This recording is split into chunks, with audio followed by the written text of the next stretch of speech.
Naghahanap ba kayo ng mala Disney princess na gown para sa inyong baby? Worry no more dahil tampok natin ngayon ng isang gowns and accessories for baby's business.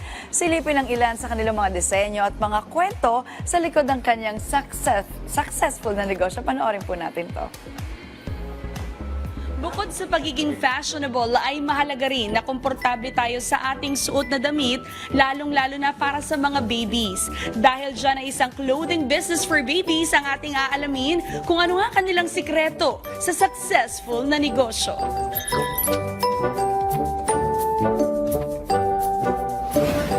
So, 8 years ka sa Dubai at nag-OFW. So, can you share with us your story? Nag-work ako sa Dubai since 2009 as a trainer. Then, naging sales representative ako sa perfume, big brands perfumes sa Dubai.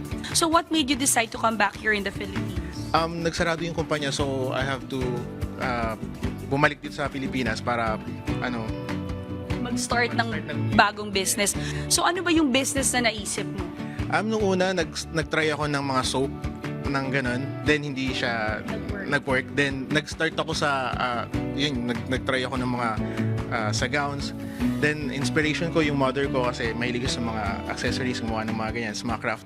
Then, nag-decide ako why not make sa dress. Ano ka nagsimula? Nag-aral ka ba ulit? Did you do a lot of research about it? Actually, totally blank po talaga ako. Wala talaga ako any idea about sa dress. Kung sa designs, wala talaga. So, totally, nag-self-studies ako dun sa dress. May mga challenges ba along the way? Yes, marami po. Unang-una, kung paano ko po siya sisimulan mag-create ng ano kasi hindi ko alam kung paano manahe. So, first, ang ginawa ko, naghanap po ako ng mananahe na alam ko, na closed mananahe. Then, we tried one dress hanggang sa hindi na sa umpisa kasi sobrang ang pangit na noong unang nagawa namin. So hanggang sa na-develop, nakapagbuo kami ng isang magandang dress. So Kim, kamusta naman yung pasok ng mga clients? Actually, nung unang sales ko nung 2021 is sobrang tuwa ako kasi nung time na yun, I think magpa-pandemic na nung time na yun. So sobrang tuwa ako dahil nakabenta ko like yung unang 5,000 pesos na capital ko na ini-start ko na ROI na agad. So nakapagpagawa na ulit ako another batch na designs.